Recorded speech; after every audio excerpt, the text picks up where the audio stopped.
YouTube, what is going on? So, let's go ahead and jump into this video by Lungs of Faith that says this is destroying our civilization.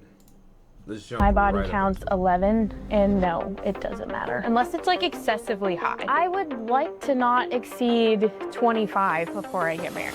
Modern dating is a straight-up humiliation ritual designed to ensure either one of two outcomes: marry a 304 or watch your bloodline die out. By 21, the average American woman has slept with at least a handful of men, can't boil water without a tutorial, and obsesses over her degree, likes, and Instagram clout instead of building a home. Yet the same woman demands a guy who's 6 foot tall, earns 6 figures, and still begs for a chance at her attention on dating apps. My man's gotta be above 6'2". What is your 100K salary cap? We haven't even made it a minute into the video, and we have heard some of the most, alarming things about modern women. Now, I don't make this as a video to crap on modern women. There are still lovely, feminine, white, Black, Latino, Hispanic, they're the same thing, Jamaican, whatever, women that exist. However, the ones that we more than likely want to give our attention to, except for me, because I don't think this woman is attractive. I don't really do white girls. Is this? This is what we're all looking at. We're looking at the ones on Instagram. We're looking at the ones on the dating apps. We're looking at the ones who are baddies, pretties, city girls, barbs, whatever the hell you want to call them. And unfortunately, you need to stop looking at those quality of women, because unless you are rich and you're just here to have fun, you're not going to get that woman and turn her into a housewife, okay? They have red flags out the wazoo. They are, like how this guy said, don't know how to boil water, don't know how to cook, don't know how to bring any value to your life, because they're living their lives in no accountability land. They are big kids. They're big little girls. That's it. Because when she was a kid, they rewarded her for just being pretty, and that's it. It's not, oh yeah, you were able to problem solve, you were able to communicate, you were able to, not be narcissistic and all this and that. So that's why we are seeing this caliber of female so prevalently in our society. But anyways. Meanwhile, every self-improvement video, podcast, and book is screaming at men: fix your frame, lift heavier, stack cash, become the prize. But where's the equivalent for women? Ultimately, I think the whole political system is just based around women never being accountable for any of their choices. This isn't random. Hookup culture, porn, social media, and a century-old social engineering experiment have rewired women to chase infinite validation, and it's nuking birth rates and making modern dating feel hopeless. And the data tells us that if we don't do something about it now, this could be the end of our civilization. But the system has weak points. There are incentives nobody talks about, and once you see them, the whole spell breaks. That's why in this video, we're ripping the mask off the biggest dating scam of our time, exposing the incentives that created this mess, the architects who built it, and the dark side of the red pill that nobody's willing to talk about. This is why. The reality is that the disproportionate shift in female to male value can be explained with a simple economic analogy: inflation. When a currency gets inflated, the price tags go up, but the underlying value doesn't. Sometimes it even flips. You pay more for less, and basic suddenly costs premium. Now apply that to dating and marriage. We call this hoflation. Not because women are the enemy, far from it, but because the modern environment has warped the market for everyone, and we'll get to why exactly I think that is in a bit. It's much more sinister than you think. Expectations have been inflated. Standards have been inflated. What I deserve has been inflated, but the virtues that actually make marriage work haven't been cultivated at the same pace. The issue is incentives. Many women are trained subtly but constantly to see traditional values as oppressive or beneath them, and to chase status signals instead: credentials, clout, vanity, attention, and options. When a whole culture treats sex like a currency, it's no surprise that women feel more desirable than ever, while becoming less prepared for making the home and serving their husband. This isn't something I'm making up. This is data. Using nationally representative NSFG data, among women ages 20 to 24, about 29% reported having slept with 2 to 4 men, 23.4% reported 5 to 9, and about 13.1% reported 10 plus. A nasty 1% also reported 40 plus partners. Fast forward to 2025 and the data's even more bleak. The US fertility rate hit 1.6 children per woman in 2021, way below the 2.1 replacement level, and it's dropped by 22% since 2007. By 2024, births to married married women average just 1.7 children per couple. Meanwhile, a record 1 in 3 young adults ages 25 to 34 will never marry, with only 20% of 25-year-old women and 23% of men ever tying the knot. That is the lowest we've ever seen in history. But why? Dating apps and social media amplify hypergamy, women chasing the top 10% of men, while the economic pressures make single life safer. 2025 Atlantic Peace calls it a That's 100% true. And I'm sorry, I'm gonna go back a little bit. of men, while the economic pressure. And you're doing all of that for this chick, you know, excuse my language. For that chick.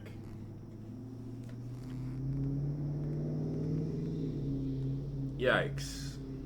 That's all I gotta say. Make single life safer. 2025 Atlantic Peace calls it America's marriage material shortage. Adults are 20 to 30% less likely to partner up than in the 90s. And here's where the hoflation kicks in. The average guy is getting hammered with correction non-stop. Fix your habits, fix your body, fix your bank account, fix your confidence, fix your game, fix your resume, fix your trauma, clean your room, stand up straight, become dangerous, become disciplined. And honestly, a lot of that message has been a net positive. It's produced better men. But why is almost none of that energy also aimed at women? Because we built an economy where female validation is profitable and female correction is radioactive. The market doesn't reward telling women repent and mature and get serious, learn the skills that build a home and stop living for attention. No, that's the fastest way to go bankrupt. It rewards telling them you're perfect as you are, never change, and your standards are empowerment, and any critique is hatred. Take this example. Recently, this comedian was humiliated in front of the entire world for his wife Jasleen making content that is beyond reprehensible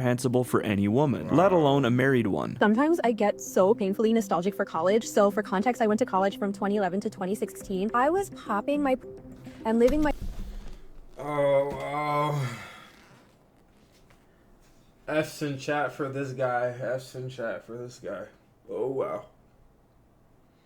She is literally like so proud of this as well. This is the face of like, yeah, I'm just gonna say it, like I miss it.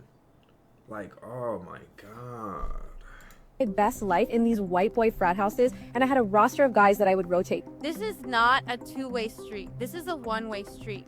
His money is our money, and my money is my money. And it only gets worse when she openly said that she wants to sleep with her co-host's husband. Would y'all ever have an orgy together with your husband? But yeah, I'm actively trying to have an orgy because this couple is good looking. Now, when people came out to and that's another thing. I'm sorry to keep pausing.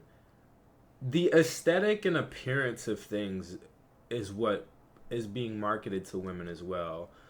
The bigger lips, the bigger like the higher cheekbones, the big butts with BBLs, bigger breasts, and you know all this other jazz.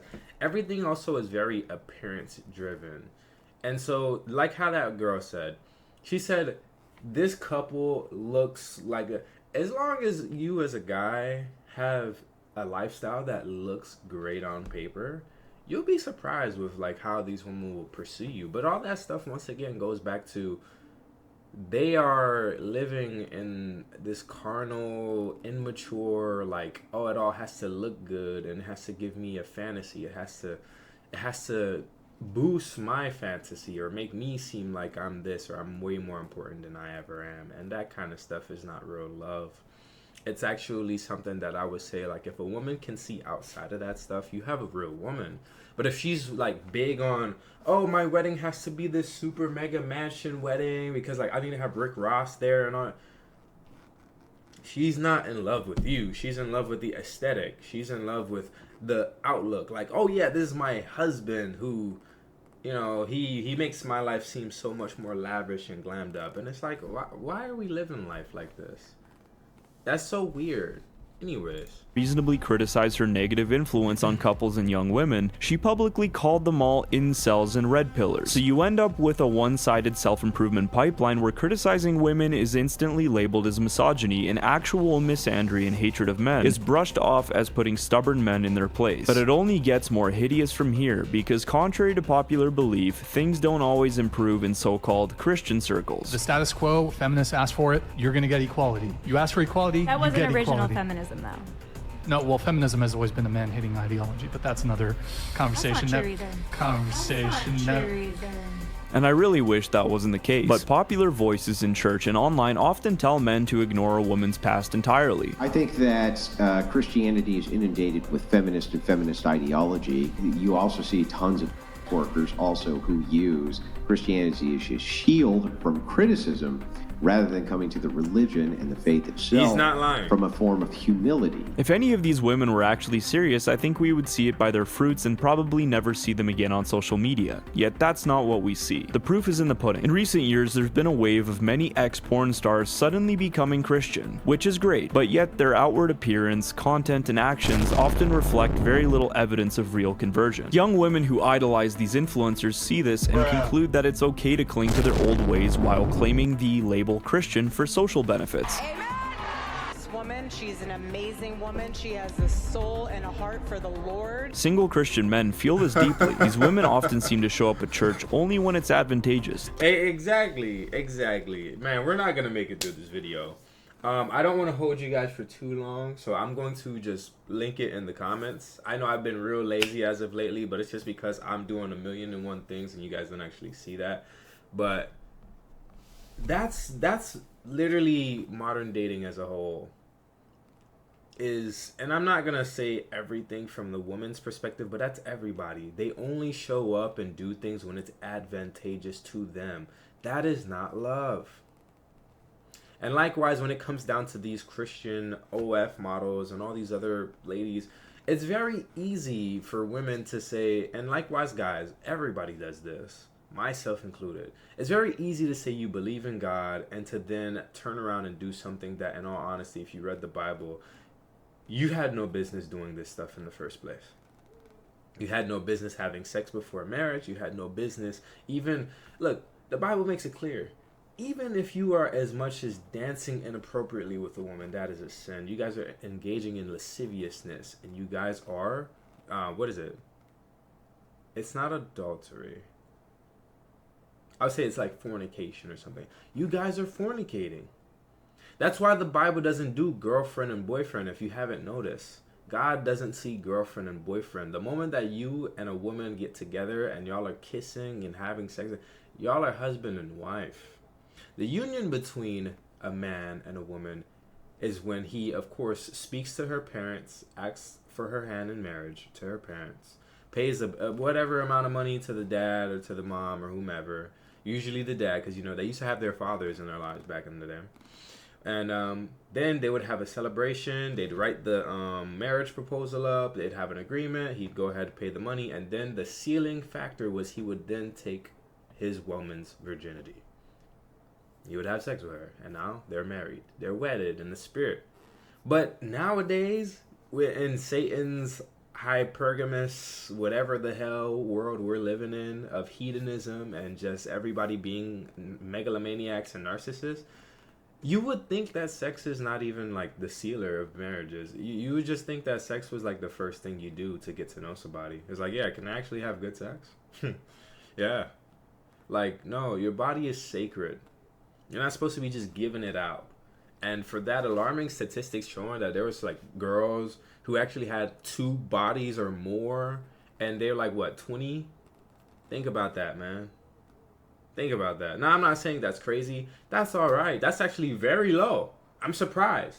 Because I'll be real with you. The females that I know, we're talking upwards of, she's 20, she's got 7, 8 bodies. It's like, how did you do that? Oh my gosh. But anyways. To land a traditional faithful man without the hard work of prayer, fitness, and discipline, and lifestyle change that the men have already invested in. They expect full acceptance and the benefits of covenant love, but bristle at any call to accountability. The irony runs deep because society paints men as stubborn and women as flexible, yet survey after survey shows the exact opposite. Men are more likely to change jobs, relocate, or alter habits when faced with criticism or new information. Women, constantly told, "You're enough as you are," often react far more negatively to any critique. critique. Advertisers have figured this out decades ago because the most profitable message is simple. Validate women endlessly, guilt trip men relentlessly. She deserves everything and he's never doing enough. That loop sells products, manipulates desires, and quietly destroys homes. And another thing, and I'm sorry for pausing again, that is the lie that was told in the Garden of Eden. Look at it, man. Just be honest with yourself. What did Eve have in the garden? She had infinite life. She had a place to stay. Didn't even care about the clothes because their eyes weren't open yet. They didn't even know that they were naked. So you could get rid of the clothes and the fashion sense. She had it all. And yet the serpent was able to tell her, don't you want to be like God? Like it's literally never enough. And that is the deception that's running in this world. And to see that that's what caused man to fall, and that's still what's causing man to fall, is so crazy. It's like you would think we would have learned this and people would have elevated, but like how the video is proving, women are not taking accountability. They're not realizing, oh man, that's the lie that was told in the Garden of Eden. That's why, simply put, some guys will get up in their marriages and they'll tell you, look man, women are never impressed. Like, they're never satisfied. And it's true, because they're always being advertised to by psychologists and people of, you know, these branding deals to tell them, oh, get that bigger bag, sis, because you deserve it.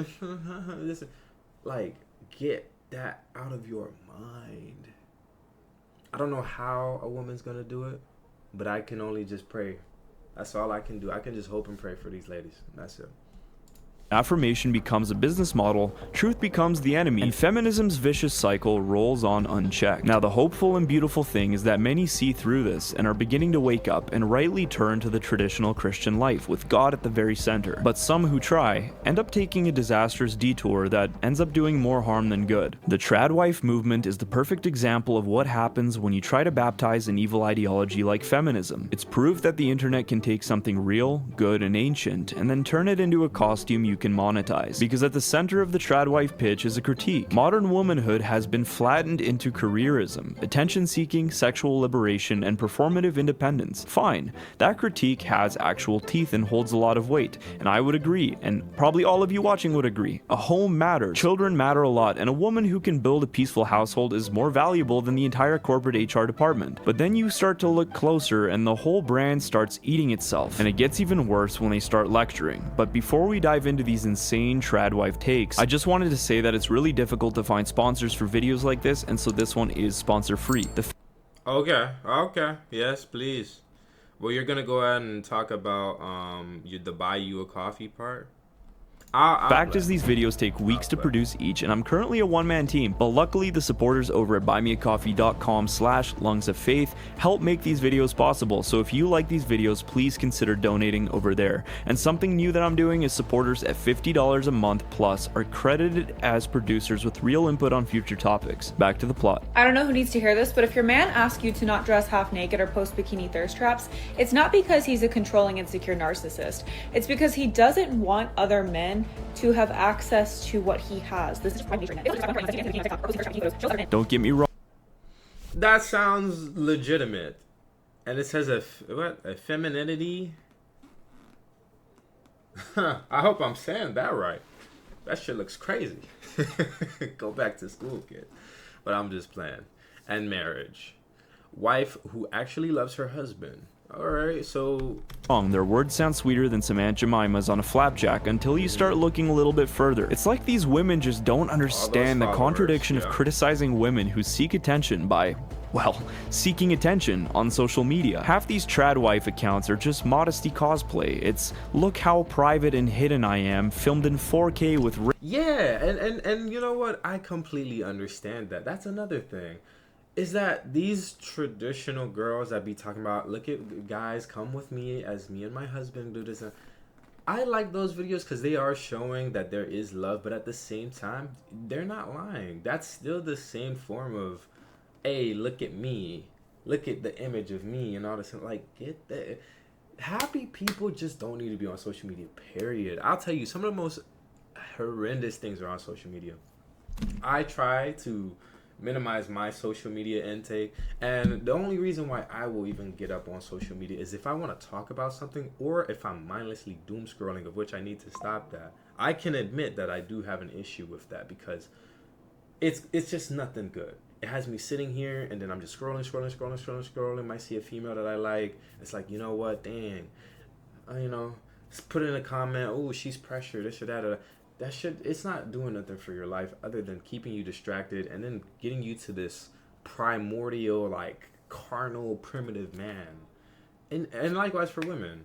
But let's get back to it. Ring lights and 45 takes. These girls are out here telling women to log off and to stop chasing male attention while she's got sponsored linen dresses and an affiliate link for the bonnet. It's easy to forget on social media that the virtue of modesty doesn't only encompass your sexuality, but also seeking unnecessary attention and vainglory. One of the greatest examples of this was when Candace Owens got shut down on Jubilee by some leftist feminists who picked up on this. When you sit here and you go, you'll be more fulfilled doing this and spend all your time doing that, we would love for you to leave the public eye and go focus on what makes you fulfilled. Okay. While most of us don't agree with this woman's whole worldview, this leftist woman is right to point out the blaring contradiction. Tradition is supposed to be rooted in hiddenness, sacrifice, and reality. These trad e-girls think that they can be the exception to the rule, but honestly it just makes the Christian position look weak by hypocrisy. When somebody tells me I belong in the kitchen, you're right, I do. I love it here. Let's make the kitchen great again. It's so much. You had to put on a full face of makeup when you got in the kitchen. Not doubting that she doesn't know how to cook and all this and that, but like you had to put on a full face of makeup to go cook. Fun, get a husband, get pregnant, make some pies. Oh my gosh, like there's so much joy. No one understands me. No one gets it. Okay. Honey, I made muffins. Well, what do we have here? Look at all these guys cuck-maxing in the comment section. I'm gonna have to start a wall of shame, maybe on my Instagram, because this is getting ridiculous. Let's be real, would she still be making videos if thousands of men weren't drooling over her content? It's the moment that these girls realize that the only reason guys pay attention to them is because they're pretty, not because anyone actually cares about their content. A 2025 Substack expose nailed it. Women like Erica Kirk build empires preaching stay-at-home life, but their bosses raking in 6 to 7 figures from sponsored content. Without feminism, they couldn't do it. And this humiliating exchange between Andrew Wilson and one of these Christian conservative covert feminists makes this crystal clear. And as a woman, I want a strong man who is a protector and a provider that will go to war if need be, that will protect me, protect my family, make money. I see that as being actually masculine. That's like the man that I grew up with, my dad. But what we're seeing now is these young men who look at Andrew Tate and the Tate brothers. They're like, oh, great, that's a manly man. So at some point, I think we'll go back to maybe meeting in the middle here. Yeah, well, I mean, this is just more feminist nonsense, ultimately. And the covert feminism in society is big, especially on the conservative side. So here's what happens, right? Women need to have feminine virtues for men to be pursuing masculine virtues, for you to say things like, what I want is for men to protect me and I want men to make money. Well, that's great. What that ends up doing is it gives you a set of privilege in society. What do men get? What do men get for doing that for you? What are we getting from women for doing? Exactly. Used pussy is not a prize. You having all these likes on your Instagram and all these guys drooling over you in your comments is not a prize. You having these male friends that you keep saying are just your friends, but these guys behind closed doors, if you told him to come lick it, he's gonna do it. If you told him to just stick something in there, just a tip, he's gonna do it. So it's like, that's not a prize. What is the reward? And that was something that I was going to make a TikTok about it. What is the reward for begging for a woman? I seen this video and this girl was like, where are the men who beg? And begging for what, baby? Begging for you to waste my money every chance you get? Begging for you to still be out here in these streets, be going out with your homegirls, you don't... And then the moment I try to correct your life or I try to give you advice, you tell me I'm controlling and that you didn't want to talk to your dad. You didn't want to marry your dad.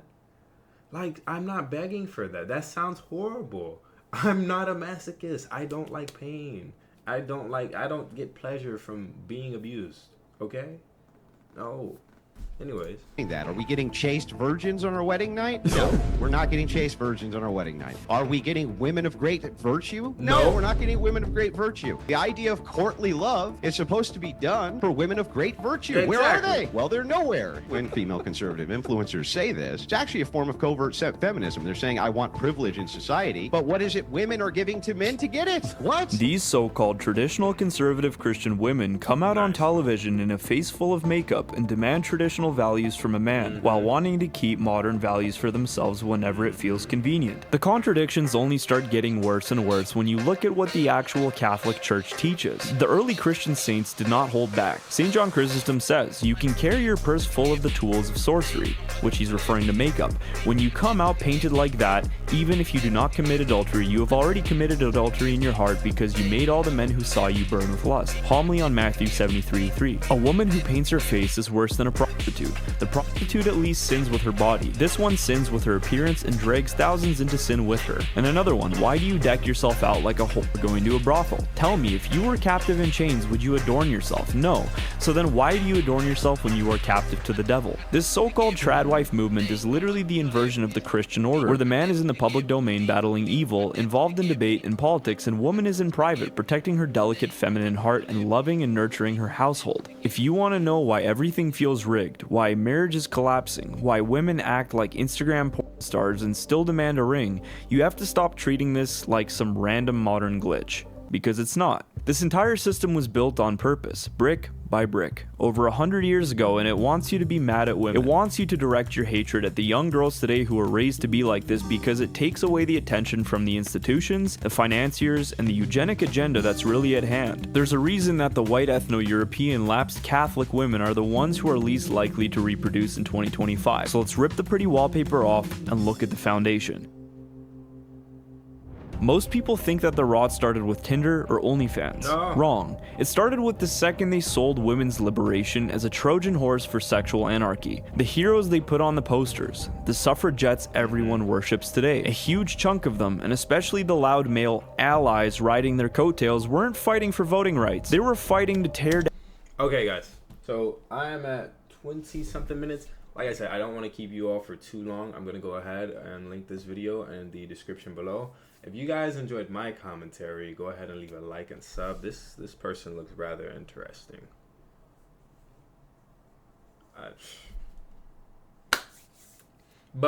Yeah, leave a like and sub, and I will see you guys in the next one, okay? Thanks for tuning in. Peace.